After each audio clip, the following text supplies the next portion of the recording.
السلام عليكم ورحمة الله وبركاته.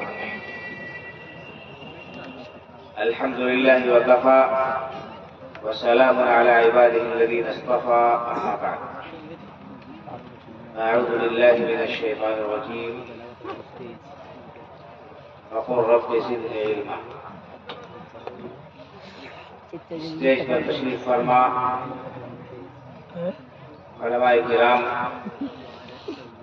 معزز حاضرین و سامعین، آپ بہت دیر سے بڑی جمعی کے ساتھ علماء کرام کے مدلل بیانات سے محظوظ ہو رہے ہیں۔ رات کافی گزر چکی ہے، ویسے بھی مناسب نہیں تھا کہ مزید آپ لوگوں کو زحمت دی جائے، اور ہمارے محترم ناظم اجلاس نے میرے لیے اور سہولت فراہم کر دی کہ مجھے لمبی چوڑی تقریر کرنے سے فارغ کر دیا۔ جزاک اللہ خیر۔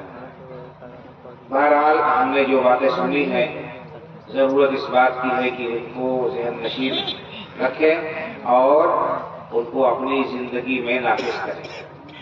انسان صرف بات سن لے، ایک کان سے سنے دوسرے کان سے نکال لے تو اس سے اس کا کچھ فائدہ ہونے والا نہیں۔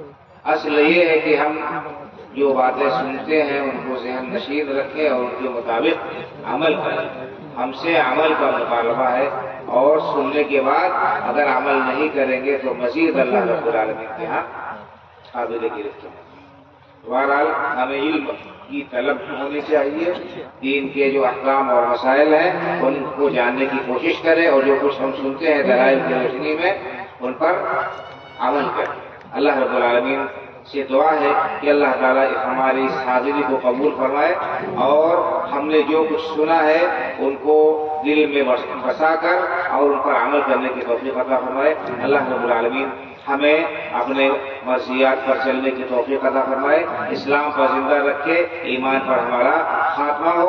اللہ رب العالمین ہمارے معاشرے کی اصلاح فرما دے، ہمارے اندر جو کوتاہیاں اور کمزوریاں ہیں ان کوتاہیوں اور کمزوریوں کو دور کر کے اور صحیح سچا پکا مسلمان بننے کی اللہ تعالیٰ ہمیں توفیق عطا فرمائے۔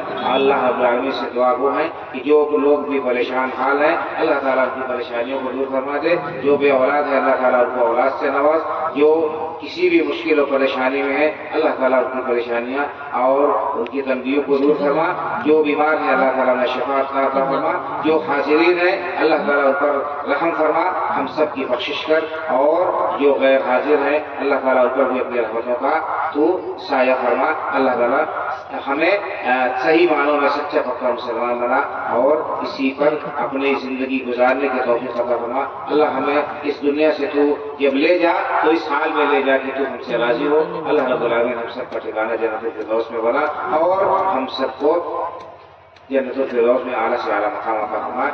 آمین۔ وآخر دعوانا الحمد للہ رب العالمین، وصلی اللہ علی نبینا محمد وعلی آلہ وصحبہ اجمعین۔ السلام علیکم ورحمۃ اللہ وبرکاتہ۔